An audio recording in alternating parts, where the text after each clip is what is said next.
Ficou. Então, Para mim acho que você ficou. não estava com problema. Beleza. Então, galera, a gente vai dando prosseguimento aí nesse início da live. Então, todas as perguntas que vocês tiverem, por favor, façam. Beleza, obrigado, Patrícia. Por favor, façam nesse íconezinho aqui embaixo, onde tem a interrogação para as perguntas, ok? Porque eu consigo visualizar as perguntas para todos, que pode ser uma dúvida de outros também, tá? Se puderem também, cliquem em cima do aviãozinho de papel, eu acho que é um aviãozinho de papel isso. Convide mais alguns amigos aí agora, nesse próximo minutinho, beleza?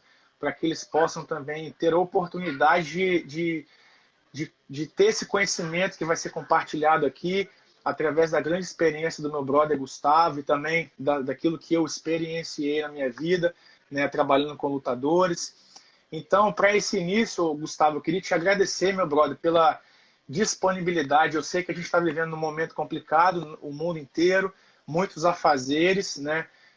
Mesmo as pessoas muitas vezes não indo trabalhar tanto quanto antes, mas muitas atividades em casa, família. Então, cara, é um prazer imenso ter você aqui, saber que você disponibilizou essa hora para compartilhar conhecimento e essa troca de experiência. Isso é muito gratificante para mim, para todo mundo, eu tenho certeza. E eu queria te agradecer primeiramente, meu brother.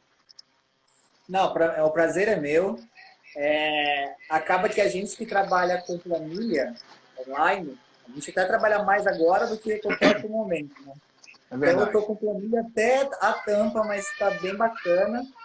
Está péssimo, na verdade, a fase, mas com relação ao trabalho, as planilhas estão rolando e a gente faz outros projetos também, mas para você, cara, estou sempre disponível, que isso? Valeu, obrigado mesmo, cara. E galera, tá chegando aí, vamos começar a live. Eu queria que você, Gustavo, rapidamente se apresentasse um pouquinho. Já te conheço já há alguns anos, admiro o seu trabalho. Tivemos oportunidade brevemente de trabalharmos um pouco juntos na Exidin, no Rio de Janeiro. Especificamente, eu estava com o Eric Silva na época, você também estava com ele e com alguns outros lutadores. Mas para quem não te conhece ainda, quem está te assistindo hoje através das minhas redes sociais, conta um pouquinho rapidamente aí quem é o Gustavo Barquilha e a experiência. Bom, então, eu sou educador físico, mas eu me especializei, fiz mestrado, agora estou fazendo doutorado na área de performance. Então, eu tenho um laboratório de fisiologia, que foi como a gente se conheceu. Eu estava fazendo trabalho de fisiologia, eu trabalhei muito com preparação física, né? E também como fisiologista. Então, eu sou parceiro de muito preparador físico, de luta, de ciclismo, triatlon, de vários esportes. Hoje é o que eu mais faço, na verdade, trabalho com outros preparadores físicos, mas o que eu mais tento fazer são duas ramificações, na verdade. Ciência, então eu sempre tenho muito interesse em pegar a ciência, aquela ciência básica, e aplicar, que é o nosso grande desafio. Por isso que eu tenho um laboratório, não somente para avaliar atleta, mas também para fazer pesquisa, e pegar esse conteúdo científico e usar na preparação física ou na fisiologia no âmbito mais prático. Então, eu sou aquele cara que eu circulo pelo meio acadêmico, dando aula de pós-graduação, em graduação, mas eu trabalho diretamente com atleta, porque eu tento fazer isso. Eu não sou nem o cara só ciência, nem o cara só prática. Então, a gente tenta, você também é um pouco assim que eu sei, a gente tenta, nem tudo a ciência responde, e para muita coisa, a gente na prática precisa de ciência. Então, eu tento sempre achar o equilíbrio, que não é fácil. Mas eu sou esse cara. Tenho artigo científico, eu trabalhei com atleta, trabalhei um bom tempo com o Camões na Exgym, trabalhei com os principais atletas dele. É um cara que eu aprendi muito com preparação física. Trabalhei em São Paulo, principalmente na shootbox, sertanejo, koala, enfim. Pezão, trabalhei bastante tempo na 011 também. Então eu tenho uma parte Pezão, teórica. grande Pezão. Pezão Gente também tá boa direto aí demais. na O Pezão é meu aluno particular em FIFA, cara, no videogame. Meu aluno particular, eu dou aula pra ele. Pezão, se você assistir essa live, um abraço. Aí eu meio que circulo nessa parte. Eu acabei. A gente tenta pegar esse conteúdo prático, pegar a ciência e fazer uma mescla aí. Então eu sou Bacana. esse cara. Bacana. Gustavo, geralmente todas as lives que eu fiz até hoje, nesse meu projeto de lives, eu tô com uma agenda já, nós estamos em abril, maio, graças a Deus, toda lotada, só tenho vaga começando agora em junho com pessoas do âmbito esportivo, não somente de lutas. Então, geralmente eu faço uma pauta, uma planilha, um questionário, as pessoas perguntam, né, na internet antes da pessoa de eu estar entrevistando. Mas hoje, como é um assunto que, cara, eu também vivi anos da minha vida e ainda vivo, eu não tracei nada, então vamos começar o bate-papo. Eu já queria começar com você perguntando o seguinte: quando você, desculpa a gritaria, que tem a meninada aqui em casa com a minha filhinha, não sei se vocês estão escutando. Qual é o parâmetro aí para a gente ser mais exato para a galera que está assistindo a live?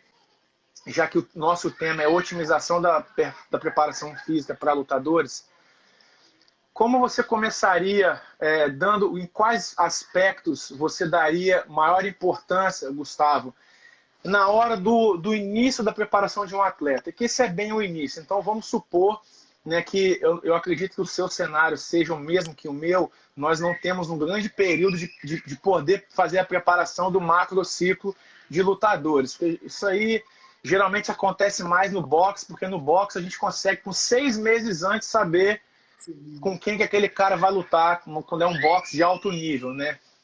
Então, mas no MMA a nossa realidade é que a gente fica sempre sabendo das competições de 1 a 3 meses, cara. 4 meses aí talvez, na grande maioria, seja o limite, né? Que a gente consegue, então, quando a gente olha a visão macro do treinamento, a gente consegue ele ver superficialmente.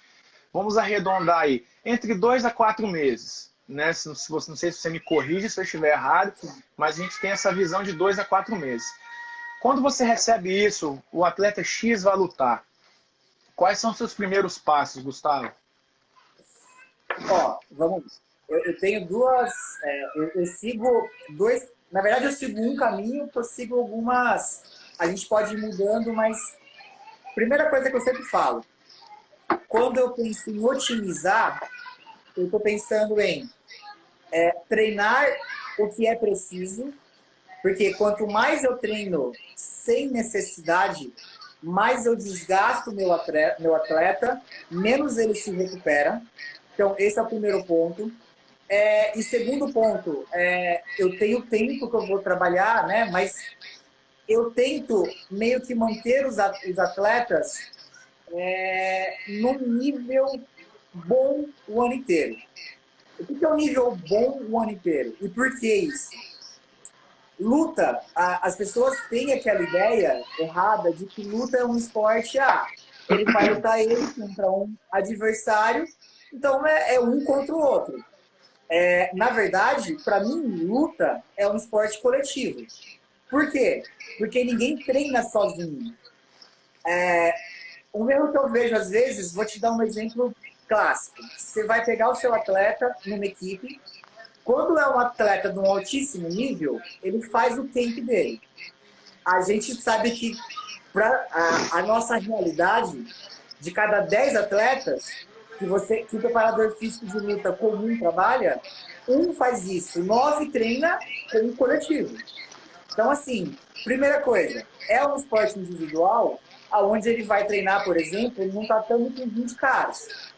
20 caras que podem estar de níveis totalmente diferentes. Meu atleta está voltando hoje. Ele pode estar treinando com um cara que está no pico, forte, potente, rápido, agressivo.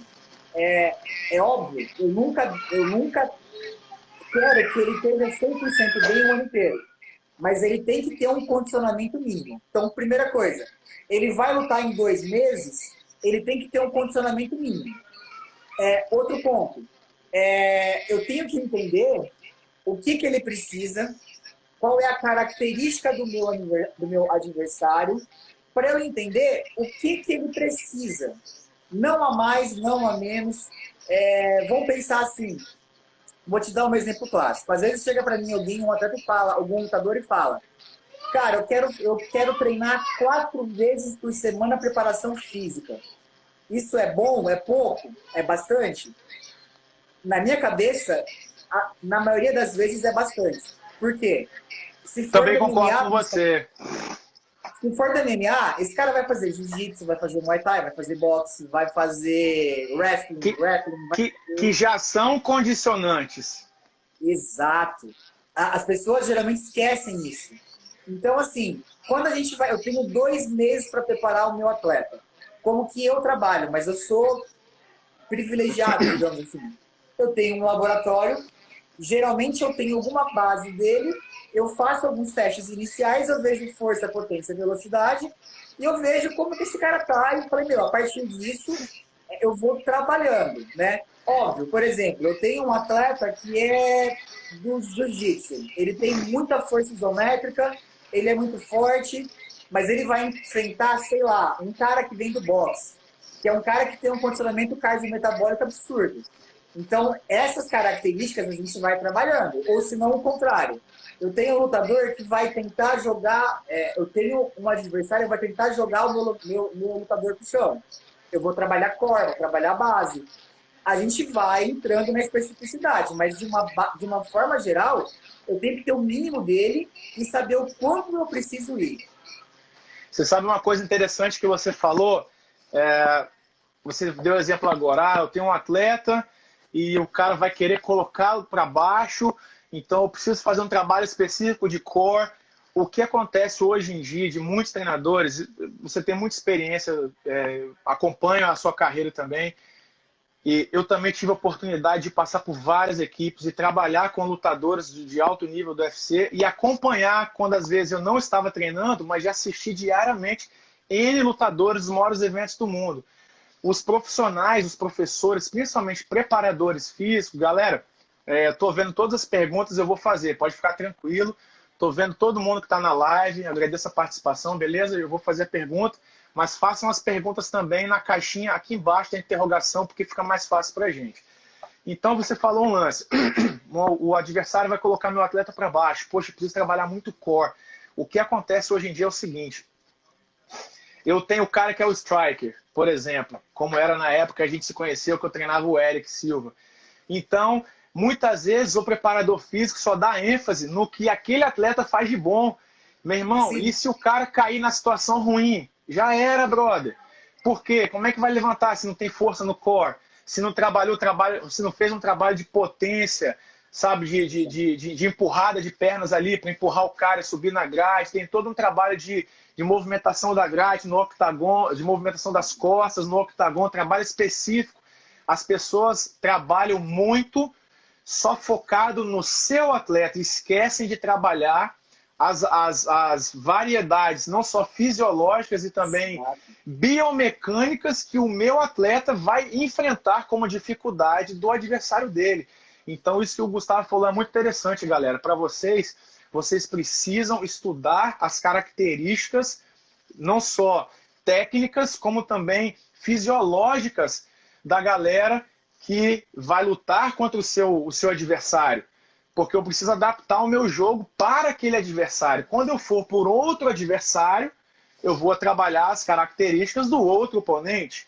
Então isso é muito importante. A galera tá entrando, obrigado. Galera, Pezão acabou de entrar na live. Pezão. Fala, Pezão. Eric, fala, galera. Então, isso que você falou é muito interessante. Então, galera, não foquem só a atenção no atleta de vocês, na fisiologia do atleta de vocês. Vocês precisam entender qual o tipo de fisiologia que o seu atleta vai enfrentar lutando contra aquele cara. Ele vai precisar estar mais rápido, ou vai precisar estar mais forte no chão, ou vai precisar ter mais força isométrica. Isso é muito interessante. Então, isso é extremamente importante. Outra coisa que o Gustavo falou também, eu queria que você abordasse um pouquinho mais, Gustavo, é dessa importância da avaliação inicial. Porque, meu irmão, como que a galera treina a preparação física da galera sem fazer o mínimo de avaliação do atleta, avaliação da fisiologia que o atleta se encontra naquele momento? Eu preciso ter um mínimo de informação da força isométrica, do nível cardiorrespiratório do meu atleta. Então, eu queria que você falasse um pouquinho sobre isso também, esse início, já que você tem também um laboratório de fisiologia. É que assim, com o meu laboratório fica tudo muito fácil. Hoje, para você ter uma ideia, o que eu estou fazendo? Eu estou avaliando a velocidade na barra para ver o quanto meu atleta entra em fadiga, para eu não trabalhar até a falha com ele, para eu conseguir recuperar ele mais rápido que o próximo treino. Não é a nossa realidade essa. Essa é minha porque eu tenho um transdutor de posição linear, que é muito caro. Mas vamos pensar para todo mundo, para uma média assim. Força é importante, potência é importante e alguma coisa de capacidade cardiorrespiratória ou cardiometabólica. Por exemplo, vou dar alguns exemplos práticos aqui. Teste de uma repetição máxima. Muita gente fala que é um teste muito simples, não é específico. Vamos lá. Carga máxima, teste de uma repetição máxima, e depois que ele não tem muito conhecimento, pode perguntar para mim ou para você, em volta, a gente explica um pouquinho melhor para otimizar o tempo. Mas saber força máxima é importante porque, primeiro, eu consigo ter ideia da evolução do meu treinamento físico. Ponto. Eu consigo ver se ele está evoluindo na força. Então, esse é o primeiro ponto. Segundo, se eu estou numa equipe e eu faço testes com todo mundo, eu tenho médias de força desse meu atleta com o resto da equipe. Eu consigo comparar isso. A evolução da equipe com o meu atleta. Outro ponto, overtraining, por exemplo, excesso de treino. A gente sabe que a força não aumenta, ou ela cai, ou ela diminui.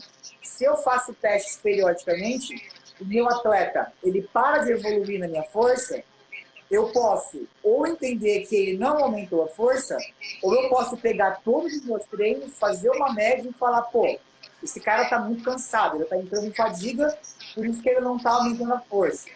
Com um parâmetro, eu consigo ter como ele está, eu consigo ver o meu atleta na minha equipe e eu consigo ver se ele está evoluindo ou está em um estado de fadiga muito grande. Potência, muito simples. Eu posso, sei lá, posso pegar uma medicine ball ou eu posso pegar um querobel, ficar estático, eu posso jogar esse querobel, posso arremessar ele, marcar a distância. Gente, isso é potência. Eu posso saltar numa parede. E é simples de fazer. Exato, eu vou lá e marco.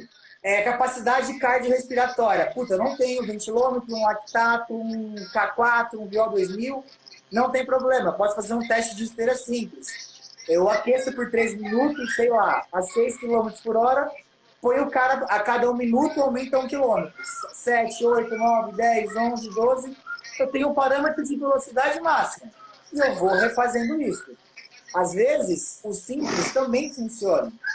O que não pode acontecer? Eu pegar um teste de qualquer jeito e eu não saber interpretar. Isso que eu falei para você. O meu atleta não aumentou a força. Então eu vou socar treino nele. Se ele tiver com excesso, eu perco ele. Porque não tem que aumentar treino. Ele tem que diminuir, talvez. Eu tenho que saber interpretar. Isso é importante. Mas a hora que eu tenho esse parâmetro mínimo, depois de 1 mês, 2 anos, 5 anos, eu vejo a evolução dele. Dele com ele mesmo, dele com a equipe dele. Muito bacana. E qual o intervalo médio? Nós estamos falando aí, digamos, de 3 a 4 meses de camp. Qual o intervalo médio que você, na sua opinião, reanalisaria, ou pelo menos a força do atleta? Qual o intervalo que você sugere para a galera, Gustavo? Geralmente, como que eu faço?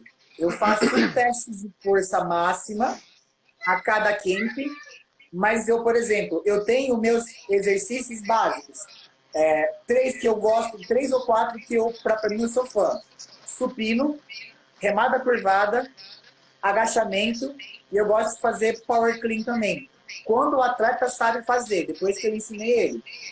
E com isso, eu marco. Então, por exemplo, o cara, no meu treino, ele vai fazer um treino de 6 repetições. De supino, agachamento, remado e power clean. Eu marco isso. Então, a cada 2 semanas, por exemplo, ele faz isso. E eu vou vendo... porque, assim, se ele entrar em excesso, eu não vou saber quando. Qual que é o problema? Se fosse só o treino físico, ok. Mas eu posso estar fazendo uma periodização impecável com ele, na força. Mas ele vai fazer jiu-jitsu, ele vai fazer wrestling, ele vai fazer muay thai, boxe. Então, não é eu. O meu treino pode estar ok. Mas a hora que junta todos os treinos, esse cara entrou em excesso. alguém tem que monitorar isso. Alguém. Então, se não for eu, vai ser outra pessoa. Isso é interessante, esse tema, cara, porque eu desenvolvi um trabalho, até depois quero compartilhar com você. Galera, teve alguém que falou aí que tá ouvindo um barulho de desenho aqui, mas realmente que minha filhinha tá brincando com a amiguinha dela, então é por isso que tá essa barulheira aí. Eu desenvolvi uma planilha aqui, Gustavo, há mais ou menos 3 anos atrás. Eu chamei essa planilha de análise semanal de treinamento. O que essa planilha avalia? Não é nada mais que uma visão superficial da semana do treino. Por mais que nós façamos o mesociclo, né, planilhemos ali o treinamento mensal do atleta, fica muito mais fácil quando a gente consegue fazer ter uma visão do micro. É mais rápido. Então, eu fiz uma planilha que é dividida por cores. Existe azul claro, verde. Eu posso disponibilizar para você depois, Gustavo, para você dar uma olhada. E a galera também que quiser, eu posso conversar sobre isso. Azul claro, amarelo, azul claro, verde, amarelo, que é o laranja e o vermelho. Então, num treinamento de MMA, por exemplo, nós temos aí basicamente 3 modalidades diferentes. O cara treina Muay Thai com boxe, ou às vezes separado. O cara treina wrestling e o cara treina grappling. Então, basicamente, 3 áreas. Basicamente, na grande maioria, isso depende muito, não posso nem dizer que é na grande maioria, mas muitos existem os 3 treinadores para cada um. O cara tem um treinador em pé, o cara tem um treinador do wrestling e o cara tem um treinador do chão. Então, todo mundo, Gustavo, quer dar o treino mais forte, todo mundo quer extrair, isso é normal. Quando o cara chega para treinar com você, você quer puxar o treino top pro cara, quer forçar o cara. O problema é que amanhã de manhã, vamos supor que o cara treinou com você agora, né? E você deu uma ênfase na cadeia superior. Um exemplo, galera. O Gustavo chegou aí agora com um atleta e treinou peitoral, costas e ombros. Amanhã de manhã, se não houver a comunicação entre mim e o Gustavo, ou do professor de wrestling e o Gustavo, o que vai acontecer? Amanhã de manhã, eu que sou treinador de Muay Thai, por exemplo, vou treinar o atleta de manhã.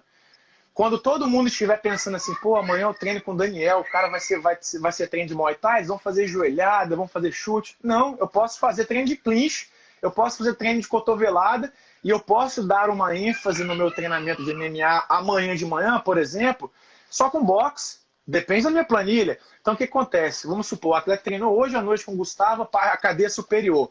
Amanhã, embora ele está treinando Muay Thai comigo, eu vou lá e eu arregaço o cara. Cotovelada, boxe e clinch, ou seja, estou estressando muito mais a cadeia superior do cara. Musculatura, articulação. Aí chega à noite, vamos supor que era o treino de boxe do cara, amanhã à noite. Então o cara estressou a musculatura com o Gustavo hoje à noite, estressou a musculatura comigo amanhã de manhã e vai estressar a musculatura da cadeia superior amanhã à noite, meu irmão. Isso eu tô falando só de 3 treinos que vão arregaçar o cara e ainda tem os outros. Aí entra o jiu-jitsu, aí vai acontecer que no outro dia, ou no mesmo dia, vai entrar o wrestling. E o wrestling é muita pressão, cara, na cadeia superior também, muita perna também. Então a importância, voltando na minha análise semanal de treinamento, a importância é todos os treinadores, através das cores, eles terem uma visão superficial de qual é o dia que o Gustavo vai usar a cor vermelha no seu treino. Pô, hoje é segunda-feira, hoje é o dia do preparador físico dar um arregaço no cara. Amanhã, dependendo da dinâmica do treinamento, para não sobrecarregar as articulações, a biomecânica, a musculatura, vamos supor, amanhã o treino meu, a zona vermelha, ou seja, o treino forte meu vai ser de Muay Thai. Mas eu sei que eu vou ter que trabalhar mais chutes e joelhadas, um exemplo. No outro dia, o outro treinador, sei lá, um exemplo, que vai ser na quarta-feira, muitos treinam wrestling na quarta-feira. Na quarta-feira, o treinador de wrestling vai poder usar a zona vermelha dele. E aí, o cara vai treinar um treino forte, digamos assim, a cada dia. E não todo dia, 2 treinos ou 3 treinos fortes, com todo mundo arregaçando o cara.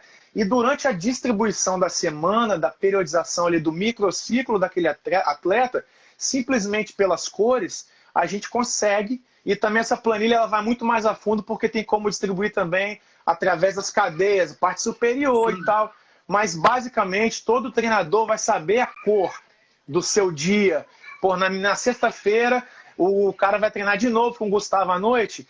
Poxa, ele treinou a semana inteira e o Gustavo vai ver, eu vou ver, o professor de wrestling vai ver que vai ter uma cor verde na planilha, na sexta-noite. E o cara sabe que, poxa, sexta-noite o fulano vai treinar verde com o Gustavo. Então vai ser um treino físico, mas vai ser mais leve. Então, com isso, a gente consegue distribuir de uma forma simples a sobrecarga que o atleta vai levar durante a semana, cara. Então, eu tenho isso pronto, eu já trabalho com isso há uns 3 anos e, cara, faz muita diferença. E aí, a gente elimina também o problema do ego, porque todo treinador quer treinar o cara forte, pro cara sair dali e dizer assim, porra, o treino com o Daniel hoje foi foda.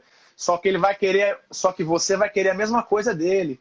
E o outro treinador vai querer a mesma coisa. E aí, meu irmão, quando o cara faz em uma semana 13 treinos, 12 treinos, 10 treinos de média, o cara foi arregaçado em 10 treinos, meu irmão. E aí o cara é overtrain, depois de semanas o cara tá com overtrain e ninguém vai saber por quê, brother. Exato. Então é extremamente importante, galera, essa comunicação dos treinadores. Talvez esse é o ponto de princípio de um dos maiores problemas que a preparação do MMA tem hoje em dia. Tem uma pergunta aqui... Pode falar. Mas em todos os esportes. Por exemplo, eu trabalho muito com maratonista. O Pezão falando aqui, ó. O Pezão tá falando aqui, na equipe era cor vermelha todo dia. Comigo não. Mentira, era assim. O Pezão me pegou numa época meio... um pouco diferente do que eu sou hoje, digamos assim. Mas, por exemplo, eu trabalho com maratona. Um esporte só, o cara só corre. Mas o cara chega a correr 100 km em uma semana. Vai ser o mesmo problema triatlon, mesma coisa. Então, esse é um problema de todos os esportes. Não é um problema só do nosso, só do MMA ou da luta. Jiu-jitsu, você pensar, jiu-jitsu basicamente é mas tem cara que faz 3 treinos por dia de jiu-jitsu. É verdade. Então, qualquer esporte de alto rendimento tem esse problema, infelizmente. Eu acho que isso que você falou que você faz é o padrão ouro. Eu acho que isso é o padrão ouro. A gente tem que entender que cada tipo de treino tem a sua resposta adaptativa. Por exemplo, se eu fizer com que o meu atleta levante carga máxima ou muito peso, eu vou gerar dor muscular nele. Vou gerar dano muscular, microlesões, inflamação. Só que se o cara for para a grade e ficar muito tempo fazendo força isométrica na grade, é a mesma adaptação. Microlesões, dor, queda de performance. Se eu faço um circuito na preparação física, eu tenho uma fadiga muito grande, uma acidose. Só que se você vai no boxe e faz um circuito no boxe, é a mesma resposta adaptativa. É o que você falou no começo. A preparação física é 2 vezes por semana? Não. É no treino de jiu-jitsu, de muay thai. Só não vai ser quando for um treino extremamente técnico que eu tenho o mínimo de desgaste possível. Na luta, quando isso acontece? Você vai pôr o cara para fazer técnica de Gil, por exemplo. Se você falar, vamos lá, agora vamos fazer um rola soltinho aí. É sempre soltinho? Depende de um lado. Se o lado não for, o outro também não vai ser. Então, com certeza. É difícil. O que você faz é isso. É ter esse parâmetro geral. Se eu sei que hoje o meu dia é um treino intermediário, ok. Eu já sei que naquele dia é meu treino intermediário, mas no outro treino, o outro treinador vai poder aumentar um pouco. E assim você vai calculando. É difícil isso, mas esse é o padrão ouro. Ouro, total. Com certeza. Vamos interagir um pouco com a galera. A galera está comentando bastante aqui na live. Eu vou jogar uma pergunta aqui no ar, para todo mundo ver. Galera, façam as perguntas aqui na caixinha de perguntas, beleza? Que aí todo mundo assiste aqui. Vamos ver uma pergunta aqui do Everton. Grande Everton. Na sua opinião, Gustavo, qual a realidade da preparação física atual dentro da prática de um atleta profissional? Na teoria e prática, ele está perguntando. O Everton é um parceiraço. Ele é aí da Flórida também, parceiraço, bom pra caramba. Ele já sabe um pouquinho da minha resposta disso. Eu sou muito simples, cara. Eu sou extremamente simples. Então, assim, qual que é, principalmente teoria e prática? O que é teoria e prática para mim? É aquilo que eu sei que funciona, é aquilo que eu sei que é aplicável, e é aquilo que eu sei que, se eu aplicar, eu não vou prejudicar o meu atleta, e sim melhorar. Como é que é isso? Eu vou dar alguns exemplos bem práticos, assim. Se você perguntar para mim, Gustavo, academicamente falando, cientificamente falando, qual que é o melhor tipo de treinamento para um lutador de MMA? É o treinamento mais específico ou é o treinamento mais básico? Um exemplo que eu compartilho do Everton, provavelmente. Cara, o treinamento específico, por exemplo, o que é ser específico? Eu vou dar um exemplo para você. Sprawl, momento super simples. O que os caras querem fazer na preparação física? Quer colocar caneleira, quer colocar um elástico no pescoço do cara, quer colocar um colete. Rapaz, teve um cara em Orlando que quase morreu com o elástico no pescoço. Eu não tô zoando, no ano passado, velho. Eu não vou falar quem, porque ele é famoso. Não, eu sei que vai ver. E aí eu penso, cara, antes de qualquer coisa, de eu colocar o sprawl no meu treinamento físico, ele é um movimento técnico. Ele não é feito para gastar caloria. Ele é feito para... É uma técnica para você se defender. Você tem a técnica para você cair, para você voltar. Como que você vai fazer? Se eu pego esse cara e eu coloco caneleira, elástico e colete nele, eu mudo o padrão de movimento dele. Tá? Chute. Os caras querem colocar elástico para fazer chute. Ok, só que se eu coloco o elástico para fazer chute, em vez de ficar rápido no final, fica lento. Ele sai rápido e fica lento. Quando eu chuto, eu paro para chutar ou eu dou o máximo de contato com a pessoa. Então, eu tenho que entender... Óbvio, você errar o chute, você pode frear, mas enfim. Então, assim, o que é específico? Cara, a gente tem que ter muito cuidado. Agora, o que é básico, científico, que funciona? Por exemplo... fazer movimento balístico. Vou te dar um exemplo. Vou saltar com uma barra. As pessoas acham lesivo. Se o cara sabe agachar e saltar, ele pode saltar com uma barra. E, é um movimento balístico. Nada se compara a um movimento balístico para quem chuta, por exemplo.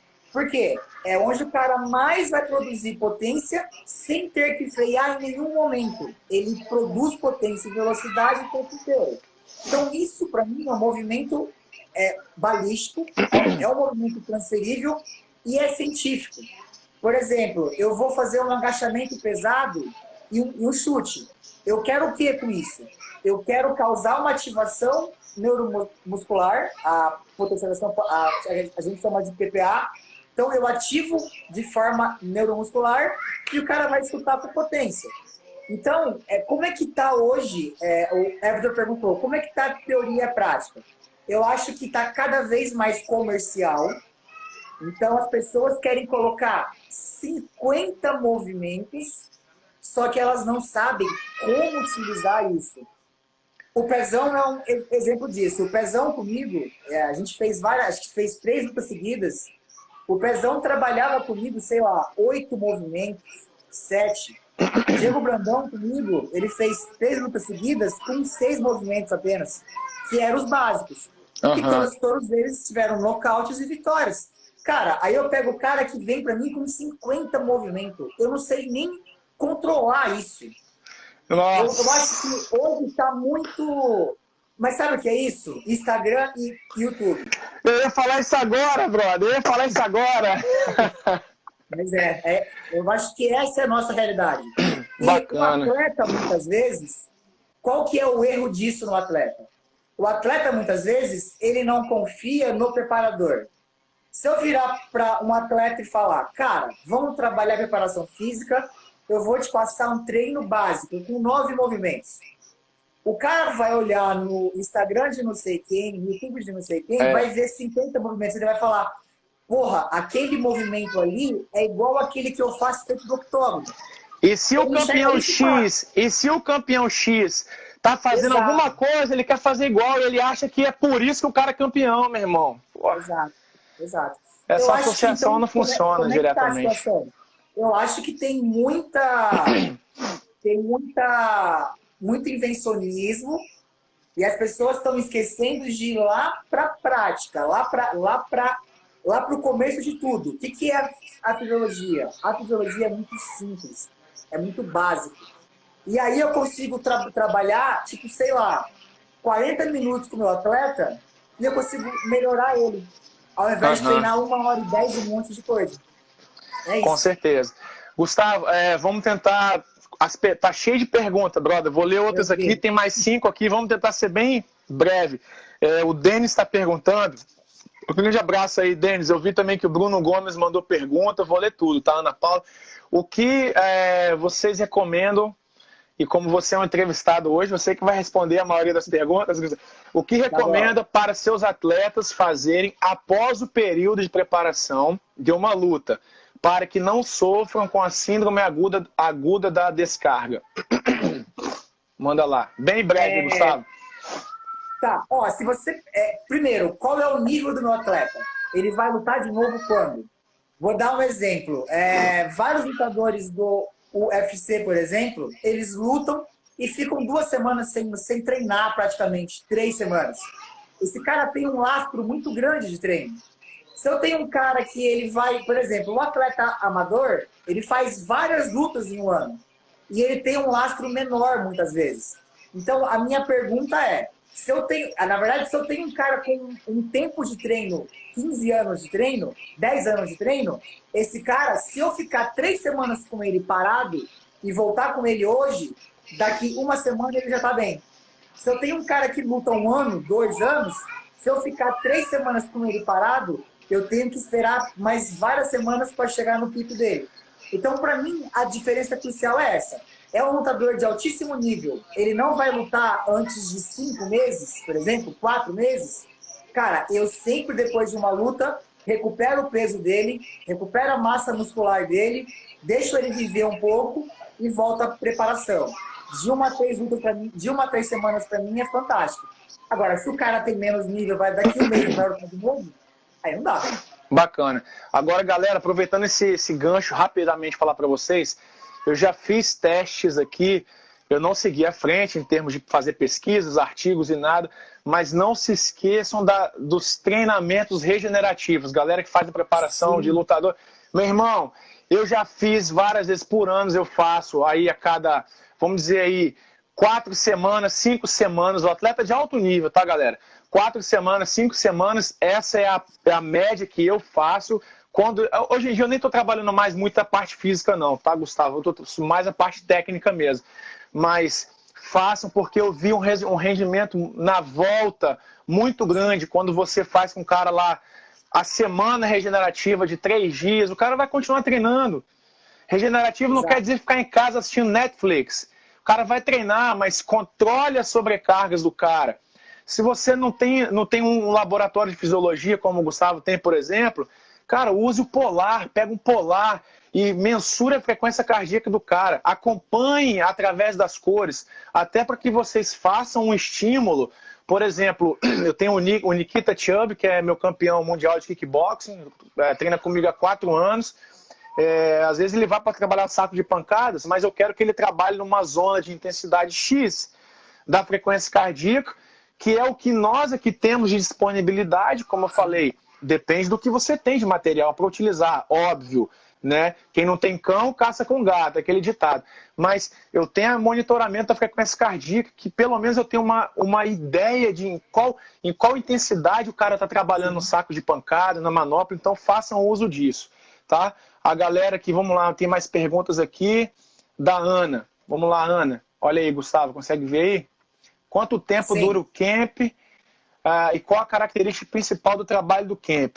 Responde aí, Gustavo. Na verdade, o camp depende de qual a data da luta, né? Às vezes você pega um camp que o cara tá cobrindo luta de alguém. Não tem camp. O cara não vai tem lutar camp. daqui 4 semanas. Não o tem camp para camp. 4 semanas. E às vezes você tem, sei lá, 5 meses, 4 meses para se preparar. É raro, mas pode acontecer. A característica do camp é o que eu falei. Eu sempre olho, é o que você falou e eu falei. Eu olho o meu atleta e o meu adversário.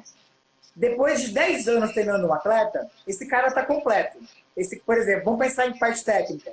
Ele já é bom no chão, ele é bom em pé, ele tem um clinch bom, ele tem queda boa, mas depois de anos e anos e anos de treino. Então, nem sempre é assim no começo.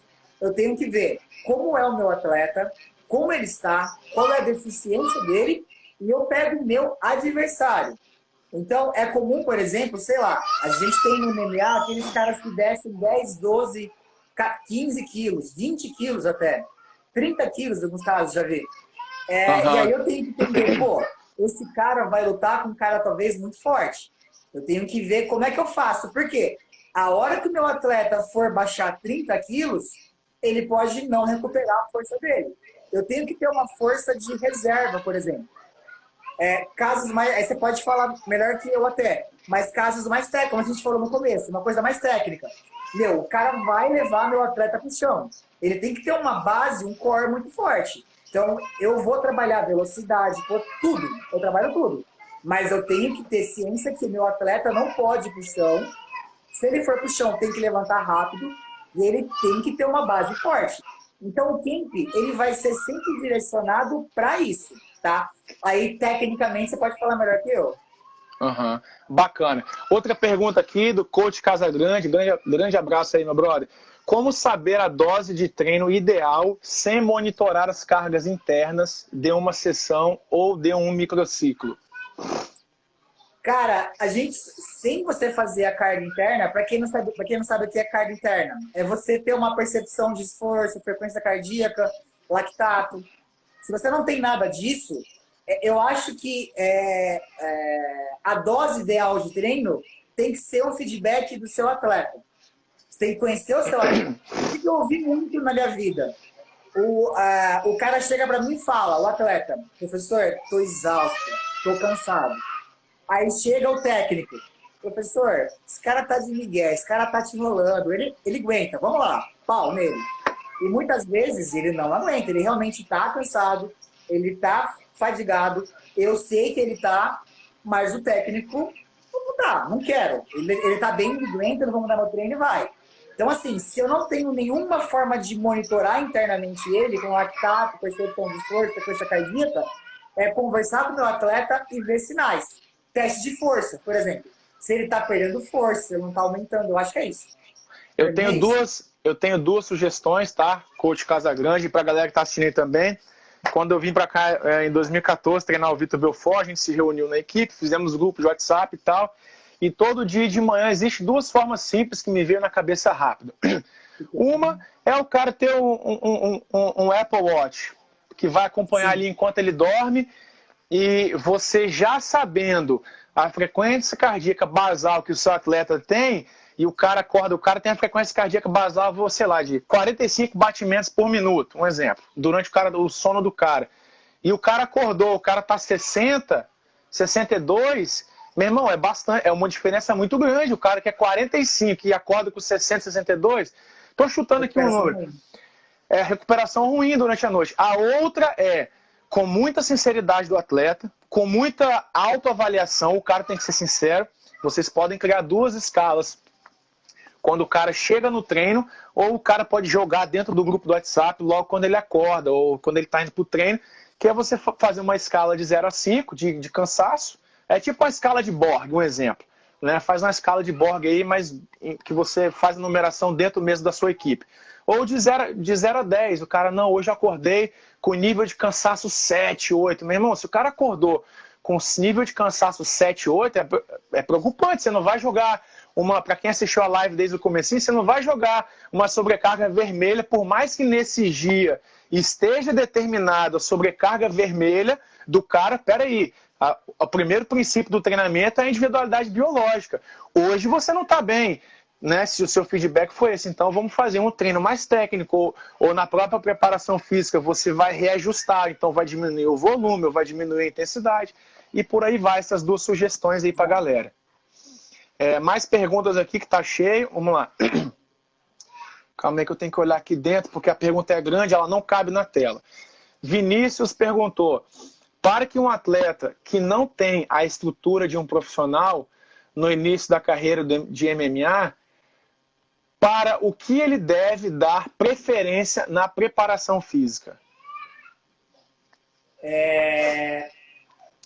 Galera, só lembrando que, olha, tem um monte de perguntas, desculpe te interromper, Gustavo. A live tem, geralmente eu faço a live de 1 hora, a gente pode, se a live cair, como tem mais perguntas e a live está sendo muito proveitosa, se não tiver problema, a gente faz só mais uns 5 a 10 minutos após cair a live, só para responder as perguntas, porque esse é um tema que um monte de gente me mandou pergunta hoje e a galera está muito interessada, beleza? Porque daqui a 10 minutos a live vai cair. Ó, a base é força e potência. Base. Então, assim, se você não tem uma estrutura na preparação física, se você não tem testes, não tem como monitorar nada, a base é força e potência, tá? Com a força e potência, meu atleta fica mais econômico no movimento, ele transfere mais para os golpes. Então, a base, o simples, é força e potência. Cada vez que a gente fala em especificidade, a gente tem que ter mais conhecimento. A base é muito simples. É agachar, supino, remada, isso é fácil. Você transferir, por exemplo, algo de sobrecarga para um gesto de luta, cara, é muito mais você do que eu fazer isso. Eu sempre falo isso. Cara, se eu vou mudar o padrão técnico de um movimento, não sou eu, tem que ser você técnico. Ou eu e você juntos. Então é o que eu falei. Se eu dou chute contra o elástico, eu posso mudar o padrão de movimento. Você tem que estar comigo, cara. Porque senão eu vou ficar gerando fadiga com o padrão errado. Péssimo. Então na minha base é isso. Bacana. Outra pergunta do Fernando.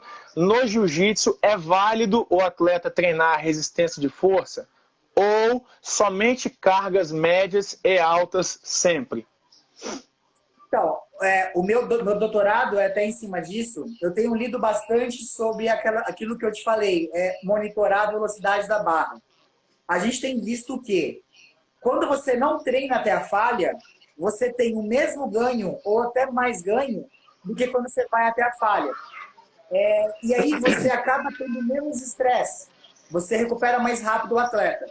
Qual que é o problema dessa palavra? Treinar força, treinar resistência de força. É você treinar até a falha e gerar um desgaste muito grande, tá? Cargas médias ou altas, as pessoas acham que isso é lesivo. Primeiro, lesiona cargas médias ou altas com movimento errado. E segundo, cargas médias ou altas em excesso, isso provoca lesão, overtraining. Quando eu faço um treino pesado e curto, a minha chance de gerar overtraining e lesão é muito menor. Então, assim, se eu fosse priorizar cargas médias e altas em treinos curtos, né? Agora, treinar mais repetições, mais séries, eu tenho que saber como que eu vou fazer isso para não ficar gerando estresse, fadiga e por aí vai. Bacana. Pezão perguntou aí, o meu camp pode ser baseado apenas em força? Tinha que ser o Pezão, né? Não, Pezão. Não, na verdade, a base do Pezão, e eu conheço o Pezão faz anos, a gente já trabalhou em vários camps. Ele é um cara que responde muito bem à força, tá? Mas, por exemplo, pro Pezão força, potência e circuito, capacidade cardiometabólica. Isso pro Pezão, ele vai funcionar para 3 rounds, para 5 rounds. Eu tenho que ver como é que é a performance do meu atleta. Se eu tiver um déficit muito... Por exemplo, eu tenho uma pessoa que é muito forte e ele tem pouca capacidade de resistir à fadiga. Não vai ser só força. Eu vou trabalhar a base de força para manter o que ele tem, que já é bom, e vou trabalhar a parte cardio. Eu tenho que saber como que é o meu atleta. Bacana. Bruno Gomes está falando aqui. Ele está falando que lembra quando eu ia com a planilha já em 2012, tudo pautado para o treino de sparring. Valeu, Bruno Márcio. Mas lembro que... ele está falando bem aqui, já fazia isso tudo em 2012, quando eu treinava ele. Valeu, Bruno. Obrigado aí, obrigado por ter lembrado. É para isso que a gente estuda, né, brother? E para realmente trazer, como o Gustavo falou no início, a gente estuda bastante, lê bastante livro. O Gustavo é um pesquisador, né, da área esportiva de performance, então a gente quer realmente trazer isso para para a aplicabilidade do treinamento da galera que a gente treina, com certeza. Tem mais uma pergunta aqui. Everton mandou um alô também, já está interagindo aí. Tem uma pergunta embaixo aqui do Everton. Como minimizar, bem rapidinho essa resposta, tá, Gustavo, para a gente fechar a live? Como minimizar o destreinamento ocasionado pela quarentena? Boa pergunta, Marcos Barreto. Cara, eu acho que a gente tem uma possibilidade, treinar em casa. Só que treino em casa, você, por exemplo, treinar pliometria, treinar flexão com explosão, trabalhar saltos. Isso é performance para soco e chute. Isso transfere. A gente tem que achar alguma forma de gerar sobrecarga core, que é fácil de trabalhar em casa, mas de gerar sobrecarga com o que a gente tem. Sei lá, mala, fazer agachamento frontal com mala. Eu acho que hoje a gente não tem possibilidades. A gente tem o que a gente consegue fazer dentro de casa. Então, eu tenho visto algumas coisas. Hoje eu vi um cara agachando com botijão de gás, por exemplo. Ele achou a forma dele. Só que eu acho que assim, treinar em casa, gente. Bacana. Só para falar para a galera também que está em casa treinando, reduzir a velocidade de movimento também é uma forma de aumentar a intensidade. Capricha no movimento, galera. Faz mais devagar. Faz uma contração excêntrica aí de 3 segundos, 4 segundos, desce lento, sobe lento. Meu irmão, vocês vão ver a diferença que faz. Entendeu? Diminuindo a velocidade. Vamos fechar com só mais uma perguntinha aqui do João Oliveira. Como no Brasil não sabemos quando vamos lutar, pensando na preparação, o que seria ideal treinar? Cara, a gente está numa fase de base. É base. Você não sabe quando você vai lutar. Ainda mais... É um regenerativo sem fim. Assim, o que é legal? Treinar técnica. Eu acho que vocês, principalmente técnicos, é legal você, por exemplo, o cara voltar para fazer escola. Fazer escola, eu acho uma boa. Na parte física, como eu falei, treinar técnica de agachamento com pouca carga, mas técnica mesmo. Trabalhar mobilidade, trabalhar amplitude com o cara. Eu não tenho muita carga, mas eu não agacho bem, por exemplo. Agora é a hora de eu trabalhar os pontos de encurtamento. Eu acho que tem como fazer um trabalho mais técnico. Qual que é o problema? Tem muito treino na internet. 99% é treino para, sinceramente, suar. É treino para perder peso, mais parece treino de blogueira que qualquer outra coisa. Não é a nossa realidade. Atleta, amador ou não, ele tem que trabalhar os pontos de performance. Core, mobilidade, força, técnica de luta. Dá para fazer isso em casa. Só que a gente não vai encontrar isso na internet. É muito difícil. Tem que ser realmente um cara muito bom que esteja disposto a passar as técnicas para todo mundo e que não é fácil achar. Bacana. Galera, Gustavo, meu irmão, foi grandiosa a live. Brother, eu queria ficar aqui com você mais 2 horas, pelo menos, falando, porque tem muito assunto aí pra gente falar. Mas eu venho falando com as pessoas que têm participado, eu quero ser bem corretinho aí com o horário, brother, até porque eu quero salvar as lives e tudo, então, com a média de 1 hora. Obrigado mesmo pela participação. A galera que está assistindo a live, depois que a live ficar no ar por 24 horas, usa o aviãozinho de papel aqui embaixo, envia para mais algum amigo que pode tirar proveito dessas informações que a gente conversou aqui. E Gustavo, irmão, sem palavras, estou muito grato mesmo por esse momento aí que você dedicou para mim e para a galera. Obrigado mesmo e por acreditar aí também nessa parceria comigo, nesse trabalho que eu venho fazendo, que eu quero disseminar o conhecimento para a galera. Obrigado mesmo. Se você precisar, eu estou aqui. Galera, foi um prazer. Espero que tenha sido produtivo aí. É a nossa vida, a minha principalmente, porque preparação física é a minha vida também, fisiologia. É aquilo que eu faço todo dia, acordo, durmo pensando em preparação física. E quem tiver alguma dúvida também pode me chamar no meu Instagram pessoal também. Pode mandar para você manda para mim. A gente vai trocar ideia depois daqui também. E obrigado pela oportunidade. Com certeza. Valeu, Gustavo. Grande abraço, irmão. Fica com Deus e até a próxima. Valeu, galera. Obrigado pela participação. Valeu.